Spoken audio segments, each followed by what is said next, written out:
She walked into the classroom invisible, the quiet black girl everyone ignored, until the strictest teacher in school sneered at her in front of the whole class. No one expected her to fight back. No one believed she could. When she picked up the chalk, what happened next left the room in stunned silence, and it was only the beginning of a battle that would shake the entire school. Amara Johnson had learned one thing very early in life: silence was safer, meant fewer eyes on her, fewer whispers about her skin, her hair, her clothes that weren't as new as the others.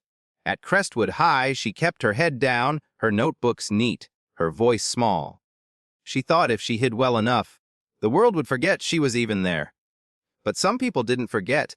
Some people looked for weakness, and Amara's quietness made her the perfect target.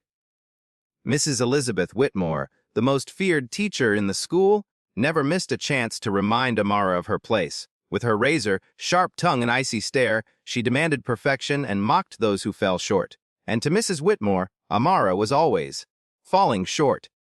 The day it all began, only wanted to survive another class. But Mrs. Whitmore had other plans.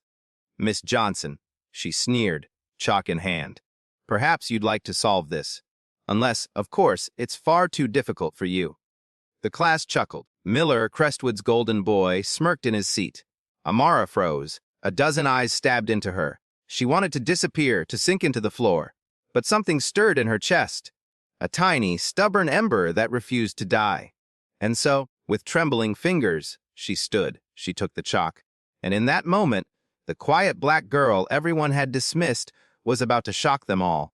The morning sun spilled through the tall windows of Westbridge High School, painting long, golden lines across the polished, wooden floors. Students rushed in, chatter filling the corridors, laughter mixing with the metallic clang of lockers. For most, it was just another school day. But for Amara Johnson, today felt heavier than usual. Her worn backpack clung to her shoulder, straps fraying from years of use. She kept her head down as she walked toward room 214, where Mrs. Whitmore's advanced mathematics class waited. Students whispered as she passed, some not even trying to lower their voices. "There she is, the quiet one." One boy muttered, "She barely talks. Probably doesn't even know why she's here." Another added with a chuckle. Amara pretended not to hear. She had learned long ago that reacting gave them more power. Instead, she clutched her notebook tighter, the one where she scribbled equations late into the night, numbers dancing across the pages like secret friends no one else could see. Inside the classroom, Mrs. Whitmore stood at the board. Tall, stern, her gray hair pinned into a perfect bun, she carried herself with the authority of someone who had ruled this room for decades. Her sharp glasses rested at the tip of her nose, giving her the habit of peering down at everyone. When Amara entered, Mrs. Whitmore's eyes narrowed. A thin smile curved her lips, not of warmth but of mockery. "Ah, Miss Johnson," she said loudly, ensuring every student turned. "I was beginning to wonder if you'd remember you belong in this class, though I'm still unsure why you're here." A ripple of laughter moved across the room. Amara's throat tightened. She walked quietly to the back seat, lowering her gaze to hide the sting. But deep inside, a fire flickered. "Mrs." Whitmore tapped the chalk against the board, writing a complex equation across its surface, symbols and numbers that made several students frown immediately. "This," she declared, "is not something you'll find in your textbooks. It requires understanding, not memorization. Let's see if anyone here has the intellect to solve it." Her eyes scanned the room before deliberately settling on Amara. "Miss Johnson," she said with a sneer sharp enough to cut glass, "care to enlighten us? Or will silence once again be your greatest contribution?" The class chuckled. Jason Miller, the so-called genius and Whitmore's favorite, smirked from the front row, leaning back smugly. Amara's heart pounded. Every eye in the room burned into her. Her instinct screamed to stay silent, but her hands trembled with the urge to write the solution she already saw unraveling in her mind. The numbers weren't intimidating. They were familiar, like an old melody she'd memorized long ago. Slowly she rose. "May I?" Her voice was soft but steady. Mrs. Whitmore arched an eyebrow. "By all means. Let's see if you can at least put chalk on the board." Amara walked to the front. The room hushed, waiting for her to embarrass herself. She picked up the chalk. The equation stared back at her, daring her. But she didn't hesitate.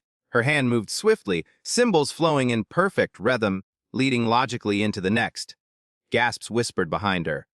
Even Jason leaned forward, his smirk faltering. Within minutes, Amara set down the chalk and stepped aside. The solution was flawless, every line precise. Silence filled the room. Mrs. Whitmore's lips pressed into a thin line. For a moment, something flashed in her eyes, shock, disbelief, maybe even fear. But it vanished as quickly as it appeared, replaced by cold disdain. "Well," she said finally, her voice clipped. "Anyone with access to the internet could have memorized such a solution. It proves nothing." The class murmured. Jason's frown deepened. Maya, Amara's only friend sitting near the corner, clenched her fists in quiet anger on Amara's behalf. Amara met the teacher's eyes for the briefest moment. She didn't speak, but in that silence, a message passed: "I am not what you think I am." As she returned to her seat, whispers followed. Some were curious, others skeptical, but for the first time, a few students looked at her not with dismissal, but with something dangerously close to respect. And Mrs. Whitmore, behind her mask of superiority, unease she hadn't known in years. Because the girl she sneered at had just solved what none of her favorites could. The classroom bell rang sharply, breaking the tense silence that had lingered after Amara's unexpected victory at the board. Chairs scraped against the floor as students rushed out, some still whispering about what had just happened. Jason shot her a dark look on his way out, muttering under his breath, "Beginner's luck." Mrs. Whitmore didn't dismiss Amara immediately. Instead, she lingered near the desk, stacking papers with deliberate slowness. Finally, without looking up, she said coldly, "Miss Johnson, behind." Amara froze, her notebook clutched tightly against her chest. She watched as the last of her classmates filtered out, leaving only her and the teacher in the quiet room. Mrs. Whitmore turned, her eyes sharp behind her glasses.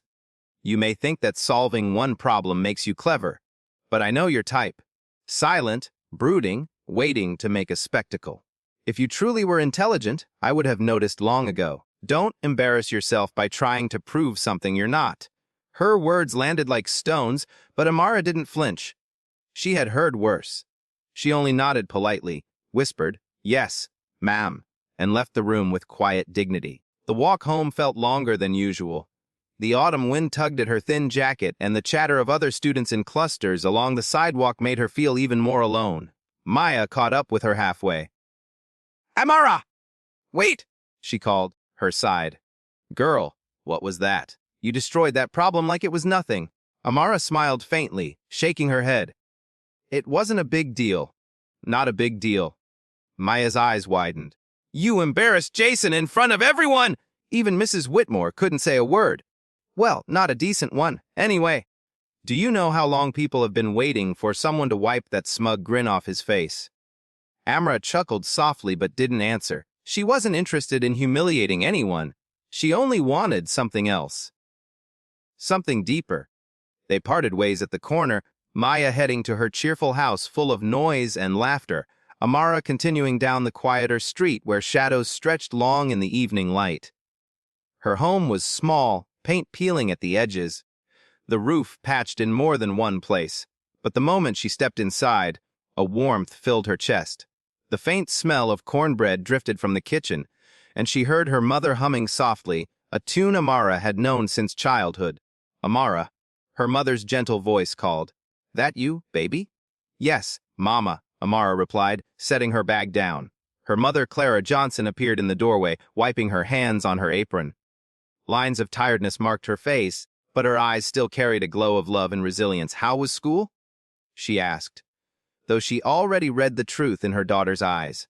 Amara hesitated, then whispered, "The same, but I solved a problem today, one the whole class couldn't." Clara smiled knowingly. "Of course you did. Numbers speak to you the way music speaks to others. But let me guess, your teacher wasn't happy about it." Amara shook her head. She said it proved nothing. "I'm not what I think I am." Clara's smile faded, replaced by quiet strength. She placed her hands gently on Amara's shoulders. "Listen to me, baby. People will always try to tell you what you are not, especially when they're afraid of what you might become. Don't let their fear decide your worth. Her words sank deep into Amara's heart like seeds planted in fertile soil. She nodded, fighting the sting in her eyes. Later, dim light of her small bedroom, Amara pulled out her notebook. Pages upon pages filled with equations, theorems, and patterns sprawled before her. But hidden among them was something more. Strange sequences of numbers she had been working on secretly, codes that looked almost like puzzles waiting to be unlocked. She traced them with her finger, whispering under her breath, "I'll show them. Not just the class. Not just Mrs. Whitmore. The whole world." Outside, the wind rattled against the window pane, carrying with it the whisper of challenges yet to come. And somewhere deep inside Amara's chest, the fire grew brighter. The next day in room 214, the air buzzed differently. Whispers rose the moment Amara entered.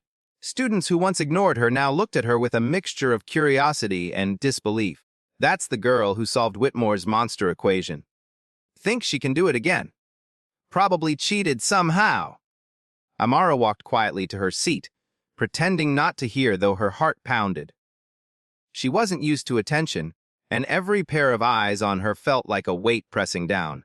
At the front, Jason Miller sat tall, his blonde hair perfectly combed, his expensive watch flashing under the lights. He had always been the golden boy, captain of the math team, Whitmore's pride. But today, there was a stiffness in his jaw, a forced confidence in the way he leaned back. Mrs. Whitmore entered briskly, carrying her books as though they were weapons. She wasted no time before turning to the board. "Class," she announced, "yesterday's incident, I think it's time we remind ourselves who truly understands advanced mathematics." Her gaze flicked briefly toward Amara, quickly shifted to Jason. "Mr. Miller," she said with a smile that carried warmth only for him. "Would you care to solve today's problem?" She sketched another long, tangled equation across the board. Jason rose confidently, steps echoing as he walked forward. "This'll be easy," he muttered, loud enough for Amara to hear. He began writing, his strokes fast and assured. The class leaned forward, watching as he filled the board with solution steps. Jason finished with a flourish, turning to flash a smug grin at his audience. Mrs. Whitmore clapped lightly. "Excellent work, Jason." As expected. But then a voice came quietly from the back, that last step isn't correct. The room froze. Heads turned. Amara's eyes were fixed on the board, her notebook open in front of her. Jason's smile faltered. "What did you say?" Amara hesitated but then spoke more clearly. "You divided by a variable that could be 0. That invalidates the whole solution." A gasp rippled through the class. Even Maya covered her mouth. Jason's face flushed red. "That's ridiculous!" "You don't even know what you're talking about." Mrs. Whitmore's eyes narrowed. She clearly wanted to dismiss Amara, but the class was watching closely now. "Then perhaps," Whitmore said coldly, "Miss Johnson would like to demonstrate the correct solution." Amara's palms sweated as she rose. Her legs felt heavy, but she forced herself to the front. She picked up the chalk, erasing Jason's mistake and carefully reworking the final steps. Each line flowed naturally, like music only she could hear.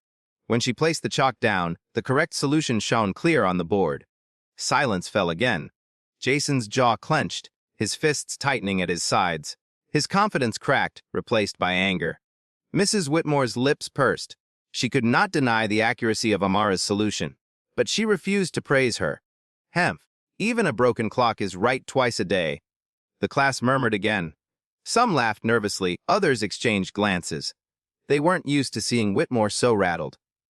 Jason leaned close to Amara as she passed him. His whisper was sharp and venomous. "Enjoy it while it lasts. You won't embarrass me again."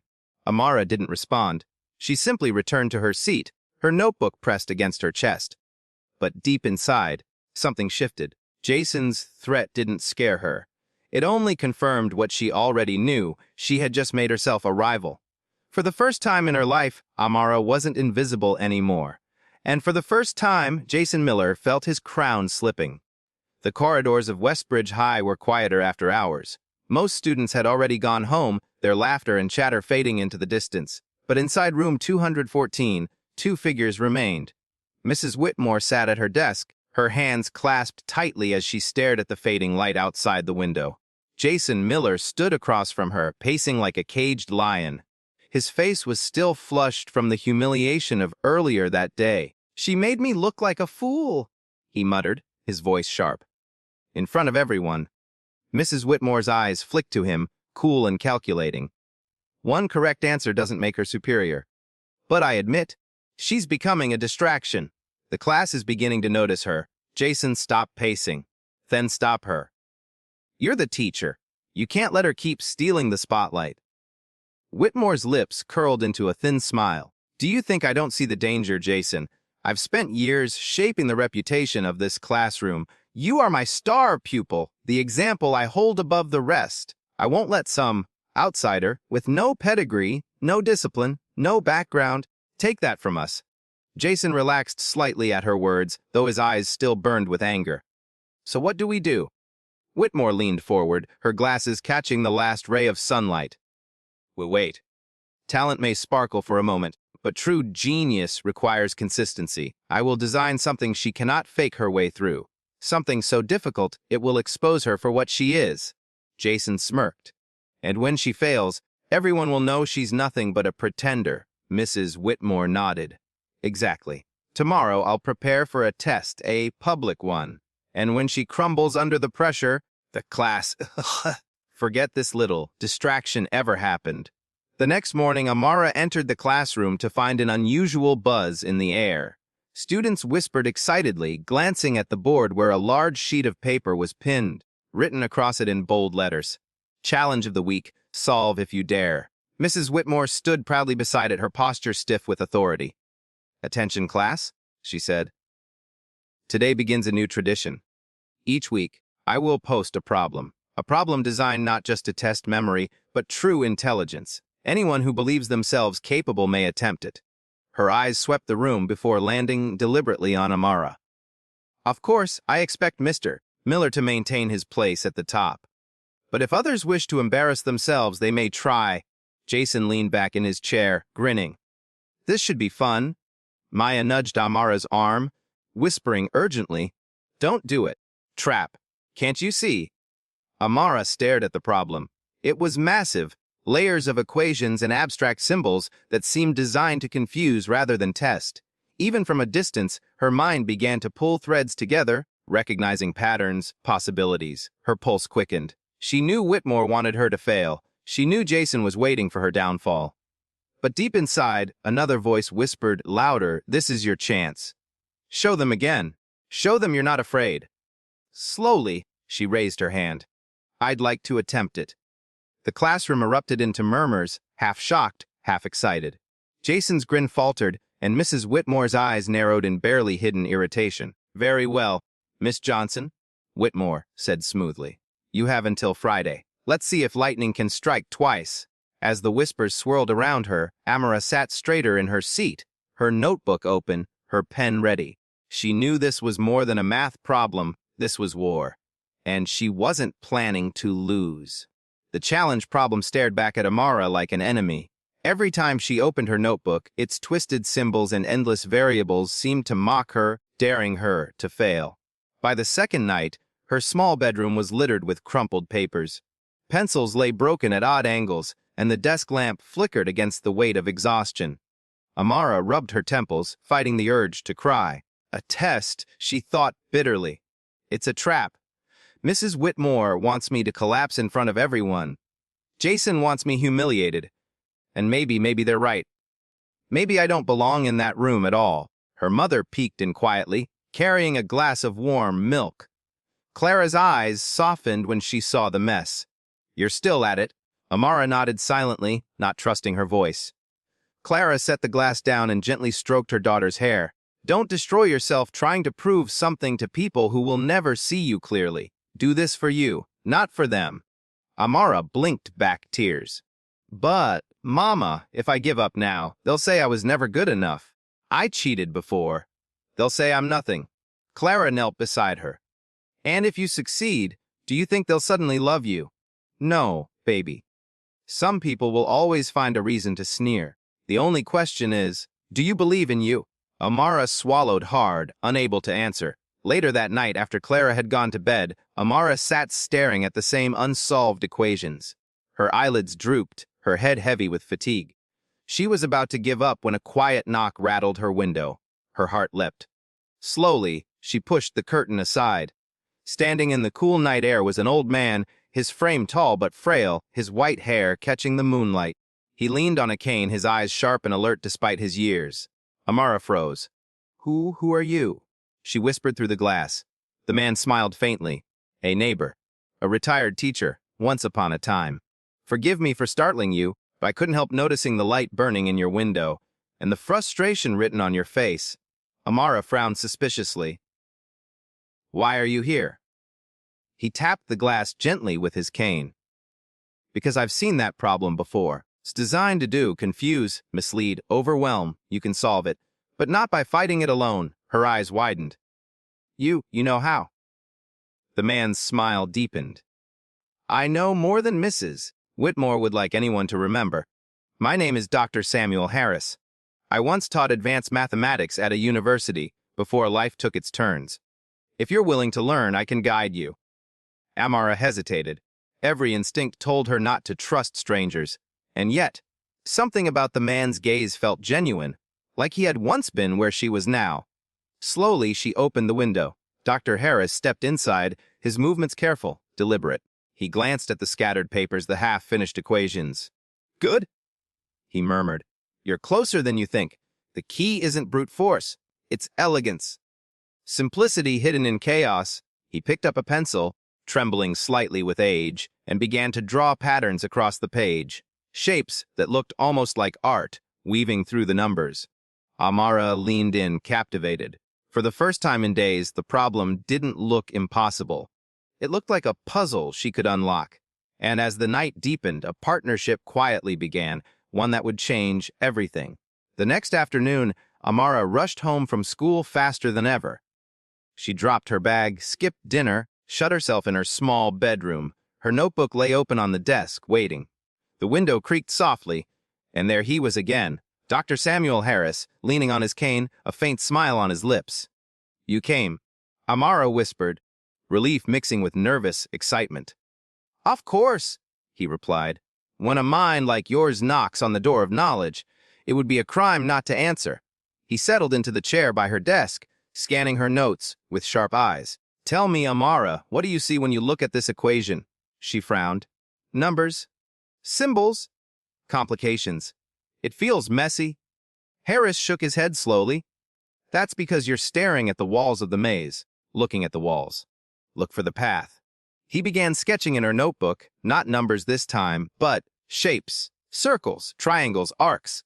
Mathematics is not just arithmetic. It's a language. Patterns speak, if you learn how to listen. The problem Mrs. Whitmore gave you, it's not meant to be solved directly. It's meant to distract, hide the truth in noise. Amara leaned closer, watching as he circled 3 terms on the page. "See this? It cancels out with this. And this. It's just decoration. Strip away the noise, and what remains is elegant." For hours they worked. Harris pushed her in ways no teacher ever had, forcing her to explain each step out loud, to visualize the numbers like constellations in the night sky. Sometimes he interrupted her mid-sentence, demanding she rethink, forcing her brain to stretch further. By midnight, Amara's head spun, but her eyes shone with clarity. The first time, she didn't just solve, she understood. "You're not teaching me math," she whispered, amazed. "You're teaching me how to see." Harris smiled faintly.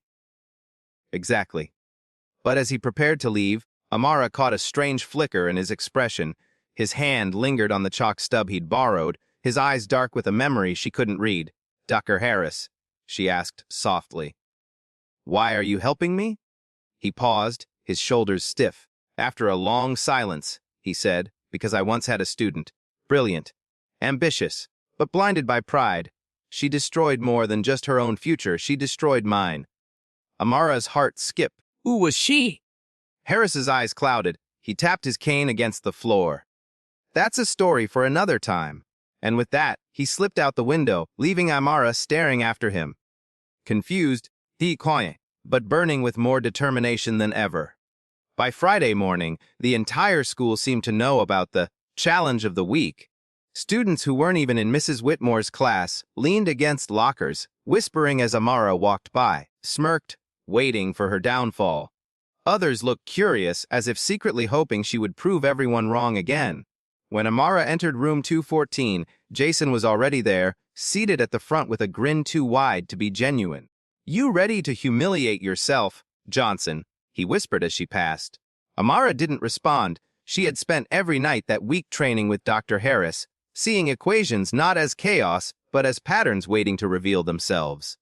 Her notebook was filled with pages of neat, interconnected symbols, each one leading her closer to clarity. Mrs. Whitmore stood tall at the board, her presence radiating authority. "Attention, class," she announced. "Today we see who among you has the discipline and intelligence to solve this week's challenge. Jason Miller will, of course, begin." Jason rose confidently. He strode to the front, picked up the chalk, and launched into the problem. His strokes were bold, his voice loud as he explained each step. But Amara saw it, the cracks in his solution. He was rushing, overcompensating. By the time he finished, the board was cluttered, messy, his answer far from correct. Whitmore, however, a commendable effort, Jason. Amara's stomach twisted. She knew the solution was wrong, but Whitmore wasn't going to admit it. Then, Whitmore turned slowly, her eyes like knives. "Miss Johnson, since you were eager to participate, let's see if lightning truly does strike twice." The class murmured with excitement. All eyes turned to her. Amara's legs felt like lead as she stood, but her mind burned with quiet focus. She walked to the front, picked up the chalk, and faced the monster on the board. She remembered Harris's words, "Stop looking at the walls. Look for the path." Her hand moved steadily, stripping away unnecessary terms, simplifying where Jason had complicated. She circled hidden patterns, linked distant variables, and rewrote the entire equation in a cleaner, more elegant form. Step by step, the noise fell away, until only clarity remained. When she set down the chalk, the final answer glowed on the board like truth carved in stone. The room went silent. Jason's mouth opened, then closed again. His face turned pale. Maya's eyes sparkled with pride. Even the students who had mocked Amara before leaned forward, whispering, "She did it. She really did it." Mrs. Whitmore's expression froze. For a moment, something raw flickered in her eyes. Shock, disbelief, perhaps even recognition. But then she forced a thin smile. "Well," she said, her tone clipped, "it appears Miss Johnson has provided an acceptable solution. Luck, no doubt. But correct." The class erupted in murmurs, some cheering, some stunned into silence. Amara turned to face them. For the first time, she didn't shrink under their stares. She felt tall, steady, her heartbeat strong. Jason slammed his notebook shut, his jaw clenched so tight his teeth ground audibly. He didn't wait for class to end. He stormed out, his footsteps echoing with fury. Whitmore watched him go, her lips tightening, then glanced back at Amara with eyes that seemed to whisper a silent warning. This isn't over. But Amara only held her gaze, unflinching. For the first time, she wasn't the invisible girl in the back row. She was the storm they hadn't seen coming. Jason Miller had never felt humiliation like this before. All his life, he had been the golden boy, praised, respected, admired. And now, because of one quiet black girl he had barely noticed before, whispers followed him in the hallways. "Did you see Jason's face? She made him look stupid. Maybe she's smarter than him." The words burned worse than fire. He couldn't eat lunch. He couldn't focus on practice. Every time he closed his eyes, Mara's calm face, her flawless solution glowing on the board. By the time the final bell rang, rage consumed him. He stormed into room 214, where Mrs. Whitmore was gathering papers. "She humiliated me," Jason snapped, his hand on her desk. "In front of everyone, and you just stood there." Mrs. Whitmore looked up slowly, her eyes cold. "Lower your voice. Do you want the whole hallway to hear you whining like a child?" Jason froze, gritted his teeth. "You promised she wouldn't last. You said she would fail." Whitmore folded her hands calmly. "And she will. But brute anger won't defeat her. We must guide her downfall." Jason frowned. "What do you mean?" Whitmore leaned closer, lowering her voice. "She's new to attention, desperate to prove herself. That desperation will make her careless. All we need to do is give her the perfect opportunity to slip, and then we'll expose her." Jason's anger twisted into a cruel grin. "A cheating scandal." Whitmore's eyes glittered behind her glasses. "Precisely. The next week, whispers began again, but this time, different ones. Rumors spread like smoke through the school. Did you hear? Amara's been getting help? From who? She doesn't even talk to anyone. Some say she's using the internet or stealing test answers. Amara noticed the stares, sharper than ever. At her locker, two girls giggled loudly. Maybe she's got the questions in advance. How else could she beat Jason? Her chest tightened, but she forced herself to walk away. Maya stormed beside her. Don't listen to them. It's Jason. He's behind this? I know it. But the damage was spreading. Even teachers began to look at Amara differently, as though measuring her honesty instead of her ability. Then came the test. It was a surprise exam, harder than anything they had seen before. Mrs. Whitmore handed out the papers with an expression of smug satisfaction. Let's see, she said smoothly, who has truly earned their reputation. Amara focused, her pencil racing as Harris's lessons echoed in her mind. She felt the patterns fall into place, the noise unraveling into clarity. By the time the bell rang, she had finished every problem with quiet confidence. But when she handed in her paper, Whitmore's lips curled into a smile that chilled her.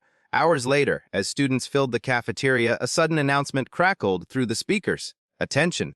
All students from room 214, please report to the principal's office immediately. Confused murmurs filled the air. Amara's stomach dropped. Maya gripped her arm tightly. This isn't good. When they entered, Principal Carter sat stiffly behind his desk. Whitmore stood at his side, Jason smirking just behind her. On the desk lay Amara's test paper, stained with something that didn't belong, a folded cheat sheet, filled with answers. Principal Carter's eyes were sharp. Johnson, he said coldly, do you have any explanation for this? Amara's blood ran cold. She stared at the planted evidence, her heart racing. She hadn't cheated. She knew she hadn't. But the paper lay there like a death sentence, and Jason's smirk told her exactly how it had gotten there. Her world tilted. They weren't going to wait for her to fail. They were going to destroy her. The office air was thick, suffocating. Amara stood frozen, her pulse thundering in her ears. I didn't cheat, she whispered, her voice cracking. Jason folded his arms smugly, leaning back in his chair as if watching a performance he'd scripted himself. Mrs. Whitmore's voice sliced through the silence. Principal Carter, the evidence is clear. Her answer sheet was found with a prepared cheat sheet folded inside. She expects us to believe it floated there by magic. A ripple of cruel laughter came from Jason. Amara's knees trembled. She wanted to scream, to cry, to beg someone to believe her. But Dr. Harris's words echoed in her mind. See the path. She took a slow breath, forcing her panic down. If I cheated, she said softly, then explain something. All eyes turned toward her. She pointed at the so-called cheat sheet on the desk. These answers. She leaned closer, her eyes scanning quickly. Half of them are wrong. Principal Carter frowned. Wrong? Yes. Amara continued, her voice growing steadier. Problem 7 is missing a step. Problem 9 has the wrong variable carried through. Anyone who copied this would have failed miserably. But my answers, she gestured at her own exam paper, are correct. The room fell silent. Jason shifted uncomfortably. Moore's eyes narrowed. Perhaps she prepared an intentionally flawed sheet as a distraction. Or perhaps... Amara cut in, surprising even herself with the strength in her tone. Someone planted it after I turned in my paper. The words hung in the air like a spark threatening fire. For the first time, doubt flickered in Principal Carter's expression. He looked at Jason, then at Whitmore, then back at Amara. Regardless, he said finally, this accusation cannot be ignored. Until we investigate further, Miss Johnson, you are suspended from the competition. The floor seemed to drop beneath her feet. The murmurs of students waiting in the hall echoed faintly through the closed door. Jason's smirk returned. Whitmore's lips curved into the faintest smile. Amara fought the urge to collapse. She had defended herself, but still lost. As she stumbled out of the office, Maya rushed to her side, eyes blazing. This is a setup! They're scared of you, Amara. That's why they're doing this. Don't give up. But Amara barely heard her. Her chest ached, her vision blurred. For all her brilliance, for all the nights she had spent learning to see differently, The world still saw her as guilty. That night, she sat at her desk, the weight of defeat crushing her. She wanted to give up, to stop fighting, to disappear. From the shadows of her room, a voice whispered, "They played their hand too early." Amara looked up sharply. Dr. Harris stood in the corner, his eyes burning with quiet fire. "They fear you," he said. "When people fear brilliance, they try to bury it. But dirt cannot kill a seed. It only hides what will grow stronger." Amara's eyes filled with tears. "But they've already won. They suspended me." Harris stepped closer, placing the folded cheat sheet on her desk. "Not yet. Look at this again. Look carefully. Do you see what I see?" Amara's breath caught. She bent over the paper, tracing the numbers, and suddenly noticed something she hadn't before. A unique way the numbers were written. Slanted, sharp, familiar. Her mind raced back through the week. Her heart froze. She had seen handwriting like this before. On Jason's notes, her eyes widened. She looked up at Harris, whose gaze was unreadable. "They left a signature," he murmured. "The question is, will you be brave enough to use it?" The next morning, Amara moved through the halls like a ghost. Whispers followed her every step. "Cheater!"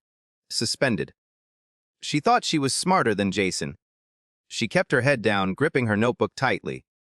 But inside, something had shifted. Last night, Harris had shown her the clue, the slanted, sharp handwriting, and it had lit a fire inside her. She wasn't broken. Not yet. If Jason left his mark, I'll find it. At lunch, Maya slid into the seat across from her, dropping a tray loudly. "You look like you're plotting world domination." Amara's lips twitched. "Not the world. Just one liar." Maya leaned forward eagerly. "What's the plan?" Amara hesitated, then opened her notebook to the copied cheat sheet. She pointed at the numbers. "Look, these slanted fives. The hooked sevens. I've seen them before." Maya squinted. "Where?" "In Jason's notes. He always leaves them on his desk after class." Maya's eyes widened. "You're saying?" "I'm saying if I can get my hands on his notes, I'll have proof." Maya grinned. "Finally, some revenge. Count me in." That afternoon, when the final bell rang, Amara stayed behind. Her heart pounded as she watched Jason stride out with his usual swagger, leaving a stack of loose papers scattered across his desk. She waited until the room was empty. Then, pulse racing, she slipped to the front and shuffled through his notes. Her fingers froze. There it was, page after page, numbers written in the same slanted style, identical to the cheat sheet. She stuffed one into her notebook, her breath ragged. For the first time since the scandal began, she felt the ground shift beneath her feet. Hope. But just as she turned to leave, a sharp voice cut through the room. "What exactly do you think you're doing, Miss Johnson?" Amara spun around. Mrs. Whitmore stood in the doorway, her arms crossed, her eyes gleaming with suspicion. Amara's throat went dry. The stolen page burned in her notebook like a secret too heavy to hide. That night, she couldn't stop replaying the moment. Whitmore hadn't taken the page. She hadn't searched for it. She had only watched Amara with that strange, calculating expression. Why didn't she stop me? As she lay in bed, the question twisted through her mind until another thought struck, terrifying and undeniable. Maybe Whitmore wanted her to take the paper. The next evening, Amara sat with Dr. Harris, the stolen page trembling in her hands. "It's his," she whispered. "Jason wrote the cheat sheet. It's the same handwriting." Harris studied it, his brow furrowing. "Yes, but notice something more. The mistake." He tapped the flawed solution. "This isn't just sloppy. It's deliberate. Someone taught him to disguise his own ability." Amara blinked. "You mean Whitmore?" Harris's eyes darkened. "Exactly. She's not protecting him. She's using him." The next day, Amara walked into the principal's office with trembling but determined steps. Maya stood beside her, notebook in hand. Harris, for the first time, had joined them, his presence towering even with the cane. Principal Carter raised his brows. "Miss Johnson, thought you were suspended from." "I'm not here for the competition." Amara interrupted softly. "I'm here for the truth." She laid Jason's page on the desk. Then she placed the cheat sheet beside it. The resemblance was undeniable. Every slanted five, every hooked seven, every twisted loop. Jason, sitting smugly in the corner, suddenly went pale. "This doesn't prove anything," he stammered. But Harris leaned forward, his voice deep and steady. That proves enough. You can see the handwriting is identical. But here's what no one else noticed these mistakes. Problem 7. Problem 9. They're the exact same ones Mrs. Whitmore made years ago when she was a student. The room froze. Whitmore's face hardened, but a flicker of panic cracked her mask. "That's ridiculous." Harris's gaze burned into her. "Is it? Or do you remember the day you betrayed my trust, Elizabeth?" Gasps filled the office. Amara's eyes widened. Elizabeth Whitmore was Harris's failed student. Harris's voice trembled with restrained anger. "You wanted brilliance, but without discipline. You copied, you cheated, and when you were caught, you dragged me down with you. My career ended while yours slithered upward, and now you repeat the cycle with another student, but this time you will not win." Silence. The weight of truth crushed the room. Principal Carter looked at Whitmore with narrowed eyes. Is this true? Whitmore's lips pressed tight, but her silence was louder than confession. Jason shifted uncomfortably. "She told me it was the only way to—" "Enough," Carter snapped. He turned to Amara.